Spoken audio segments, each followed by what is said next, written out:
This revision video is for the poem Valentine by Carolyn Murphy. Here you can see your question stems. Part A asks you to read the poem below, and then you will have the name of the poem given there.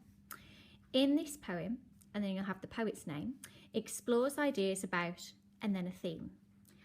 Write about the way the poet explores the theme in this poem, and that's your part A. Part B asks you to choose one other poem from the anthology in which the poet also writes about, then you've got your theme.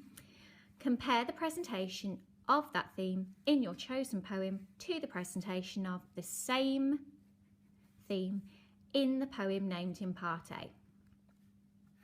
And that's what you've got to do for your Part B. Now, Carolyn Murphy was born in 1955 and she's still alive now, and she's a Scottish poet and playwright, and she was appointed as Poet Laureate in 2009. She was the first female to hold this position, a very prestigious position. Now, the context. The poet herself, her poetry has been the subject of controversy. She follows in the poetic tradition of, for example, Robert Browning, in writing monologues from the point of view of disturbed characters. Now, it's important to remember that Robert Browning was the husband of Elizabeth Barrett Browning, who wrote Sonnet 43, also in your anthology. Duffy often tackles difficult subjects, encouraging the reader to explore alternative points of view.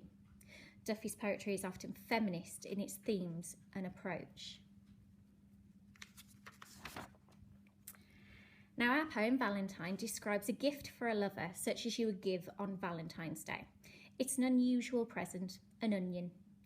The poem explains why it's a powerful gift of love, much more than the cliched roses or a box of chocolates. The onion becomes an extended metaphor throughout the poem for love, and so the poem is about love as well as Valentine gifts. Now here you can see your example of Smile, how we analyse a poem. We look at the structure, the layout of the poem, the stanzas, the line lengths, any repetition. We move on to meaning.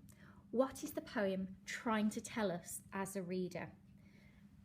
Then we look next at imagery. What are the images created throughout the poem, through the different poetic devices?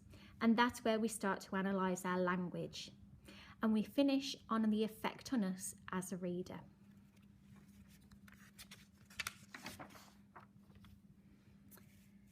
Valentine is a poem written in free verse. Each stanza is very short and several are only one line long.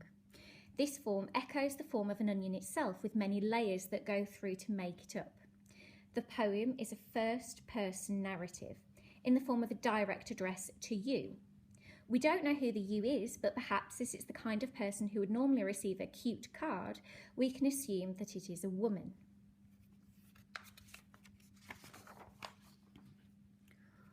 Although there is no rhyme in the poem, there are some places where repeated structures mean that words are repeated, echoing each other.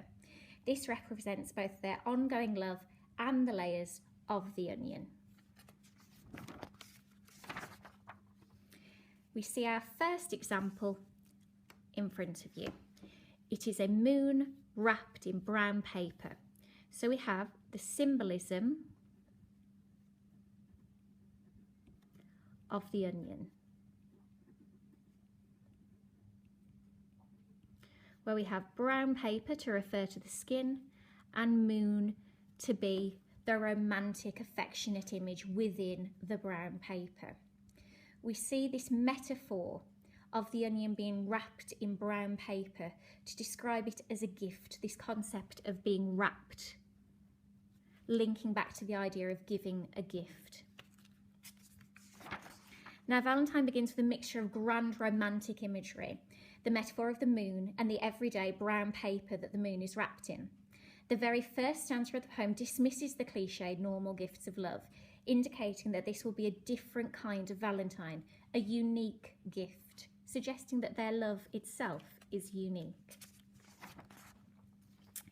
However, love as itself can be an emotional, upsetting experience.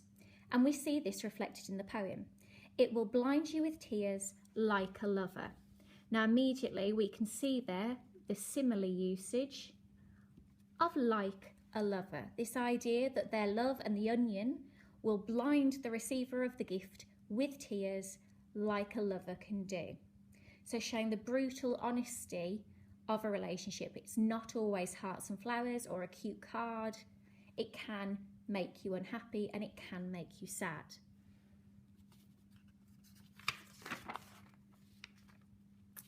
Now, there is a strong sense of danger in the imagery of the poem.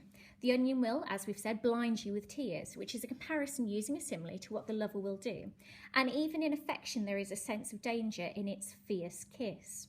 This culminates in the single word sentence in the middle of the final stanza, lethal.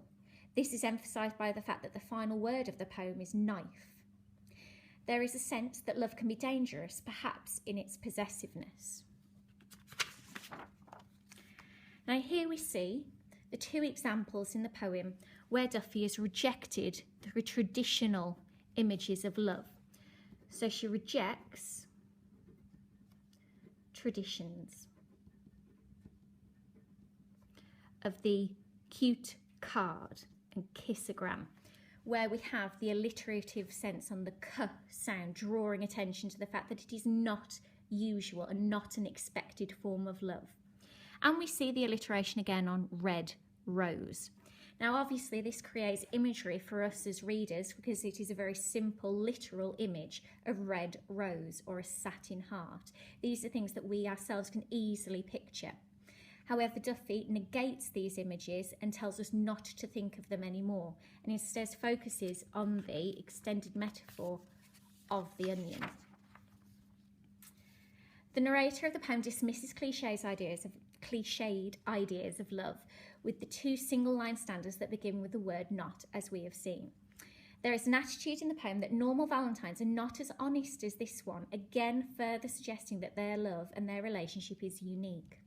The two single-line stanzas in the middle of the poem contrast to the idea of truthfulness with cliched cards of and kissograms. It's also more cynical about love. Rather than promising to last forever, this Valentine will merely last as long as the two of them are possessive and faithful like an onion. And I'm sure we can all agree that this is an unusual attitude for a love poem. Now here we can see the open and ending lines to the poem Valentine. We can see, as we have analysed before, not a red rose or a satin heart. So this concept of it being unusual, which is then further reflected in the use of the harsh, violent noun, knife, and the possessive verb, cling.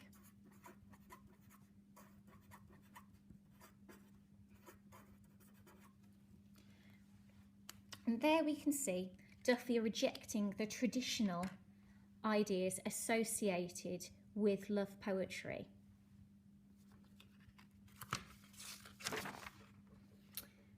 Also, you can see key imagery in the poem, I give you an onion. It's the start of the extended metaphor in the poem, where we see this onion being symbolic of the love and the honesty that this couple may experience. This later builds where it says, its platinum loops shrink to a wedding ring. This metaphor of the loops of the onion shrinking down to be a potential wedding ring. It hints to the idea that their relationship is optimistic, that it might result in marriage. But then the tone of violence and the repetition of the violent imagery, creating that unsettling tone, is shown through cling to your fingers, cling to your knife. This idea of clinging and possessiveness that isn't usually associated with a positive, happy relationship.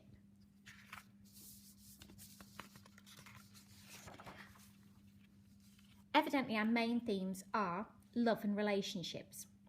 The poem, although it is not a traditional love poem, does follow with some of the traditional ideas of what love is. And our links to other poems that you need to keep in mind for your Part B response are Cozy Apologia, Sonnet 43, and She Walks in Beauty. Best of luck, Year 11.